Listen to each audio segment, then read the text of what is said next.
नमस्कार दोस्तों, स्वागत है आप सभी का टेट पॉसिबल ब्रिटेन द करंट अफेयर शो में। आज हम इस सेशन में चर्चा करेंगे 2 जनवरी 2021 का करंट अफेयर। चलिए देखते हैं। आगे बढ़ने से पहले अगर आप लोगों ने हमें दिए गए सोशल मीडिया प्लेटफॉर्म से फॉलो नहीं किया तो आप दिए गए हैंडल से हमें सोशल मीडिया प्लेटफॉर्म से फॉलो कर सकते हैं। वहाँ पे परीक्षा पे होगी विभिन्न सामग्री पोस्ट की जाती है। उसके अलावा हमारे डेली करंट अफेयर क्विज भी हमारे फेसबुक पेज पे अपलोड किए जाते हैं। इसके अलावा वीडियो को लाइक किया कीजिए और ज़्यादा से ज़्यादा कमेंट कीजिए, जिससे कि हमें पता चले कि हमारे वीडियोज़ में क्या कमियाँ जिन्हें हम सुधार सकते हैं। हमारे वीडियोज़ को ज़्यादा शेयर भी कीजिए और चैनल को सब्सक्राइब करके बेल आइकॉन दबा लीजिए। चलिए आगे बढ़ते हैं। पहली खबर देखते हैं। पहली खबर क्या है कि पीएम मोदी ने क्या किया है, जीएचटीसी भारत के तहत लाइट हाउस प्रोजेक्ट्स की आधारशिला रखी है। तो लाइट हाउस प्रोजेक्ट्स क्या हैं? एक सस्ते घर बनाने का चैलेंज दिया था पीएम मोदी ने 2019 में जीएचटीसी भारत के तहत। उसी क्रम में कई सारे लोगों ने अपने अपने आवेदन दिए कि इस तरीके से घर बनाए जा सकते हैं। तो इसी क्रम में 6 परियोजनाओं को चूज किया गया है, वहाँ पे आधारशिला रखी जा रही है 6 जगहों पर। देखिए मैंने मेंशन किया हुआ है कि अभी जो है जीएचटीजी के तहत 6 स्थानों पर आधारशिला रखी गई। वो 6 स्थान है लखनऊ, अगरतला, रांची, चेन्नई, राजकोट और इंदौर। ठीक है। अगली खबर क्या है, गुजरात के राजकोट में एम्स की आधारशिला रखी है। किसने रखी है? तो पीएम मोदी ने रखी है। ये देखिए मेंशन है यहाँ पे, अखिल भारतीय आयुर्विज्ञान संस्थान एम्स की आधारशिला पीएम मोदी ने रखी है।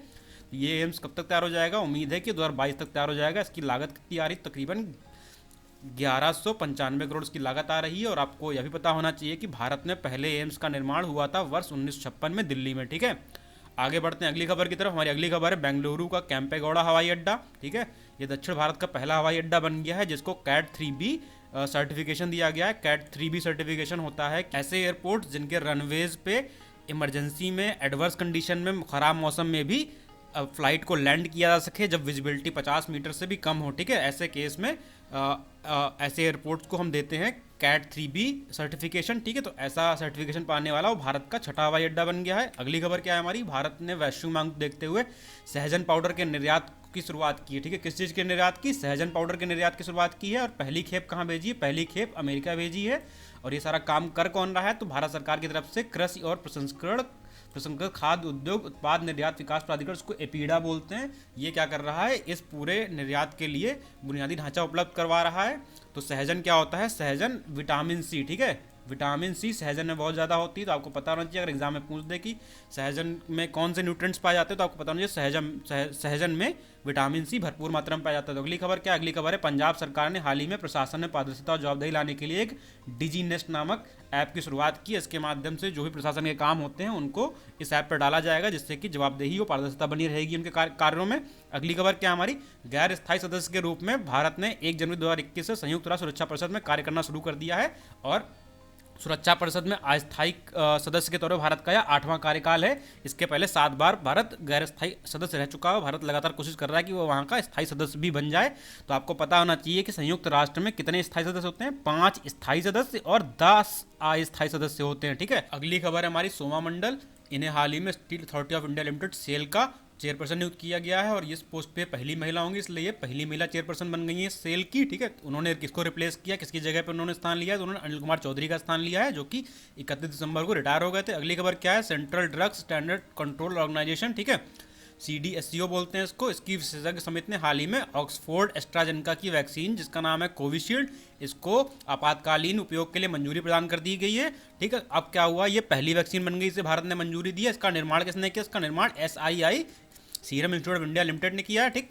अगली खबर क्या हमारी, दिसंबर के महीने में सबसे ज़्यादा GST का संग्रहण हुआ है। जब से GST जुलाई 2017 से लागू हुआ है तब से सबसे ज़्यादा संग्रहण कब हुआ है? दिसंबर 2020 में हुआ है। रिकॉर्ड बन गया। तो एग्जाम आने की संभावना काफ़ी ज़्यादा है कि आपसे पूछ देगा कि हाल ही में किस महीने में सबसे ज़्यादा GST का संग्रहण हुआ। तो हमें याद रखना है दिसंबर 2020 में GST का सबसे ज़्यादा संग्रहण हुआ जब से लागू हुआ है। आगे देखते हैं अगली खबर क्या है कि ऑस्ट्रेलिया ने भी अपने राष्ट्रगान में कुछ बदलाव किया है। क्यों किया है? क्योंकि वो दिखाना चाहता था कि एकता की भावना और स्वदेशी लोगों को सम्मान करने के लिए। उसने किस लाइन को बदला? उसके राष्ट्रगान में एक लाइन थी, हम युवा और स्वतंत्र हैं, उसको इसने रिप्लेस कर दिया है हम एक हैं और स्वतंत्र हैं।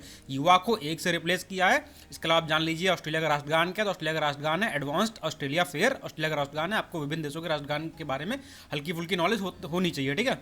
अगली खबर क्या, सुनीत शर्मा, इन्हें हाल ही में रेलवे बोर्ड का चेयरमैन और CEO नियुक्त किया गया। ठीक है। इन्होंने किसका स्थान लिया? तो इन्होंने स्थान लिया है विनोद कुमार यादव का, जिनको हाल ही में एक पुरस्कार मिला है, काफी प्रतिष्ठित पुरस्कार, जिसके बारे में मैंने आपको कल के करंट अफेयर में बताया था। इनको पुरस्कार मिला है इंजीनियर पुरस्कार, ठीक है, वर्ष 2020 का इंजीनियर पुरस्कार दिया गया है। विनोद कुमार यादव 1980 बैच के इलेक्ट्रिकल इंजीनियर थे, रेलवे सेवा में काफ़ी समय से पिछले ये रेलवे बोर्ड के सीईओ और चेयरमैन थे और काफ़ी अच्छे काम हुए रेलवे में इनके कार्यकाल के दौरान। तो अगली खबर क्या हमारी, गोवा के 14 वर्षीय लियोन ल्यूक मेंडोका उत्तरी इटली में हुए शतरंज टूर्नामेंट को जीतकर भारत के 67वें ग्रैंड मास्टर बन गए हैं, ठीक है। तो 14 वर्ष की काफ़ी कम उम्र में ये गोवा के निवासी हैं, क्या नाम है इनका, लियोन ल्यूक मेंडोका। ये क्या बन गए, भारत के 67वें ग्रैंड मास्टर बन गए। काफी महत्वपूर्ण एग्जाम पॉइंट ऑफ व्यू से। आप डेली करंट अफेयर क्विज के लिए आप हमारे फेसबुक पेज पर जा सकते हैं, जिसकी लिंक नीचे डिस्क्रिप्शन बॉक्स में दी हुई है। आप लोग उस लिंक पर क्लिक करके हमारे फेसबुक पेज पे जाइए, वहाँ पे परीक्षा उपयोगी विभिन्न सामग्री पोस्ट की जाती है। अगर आपको हमारा प्रयास अच्छा लगा हो तो हमारे वीडियोस को लाइक कीजिए, हमारे वीडियो को ज़्यादा से ज़्यादा शेयर कीजिए और हमारे चैनल को सब्सक्राइब करके बेल आइकॉन दबाइए।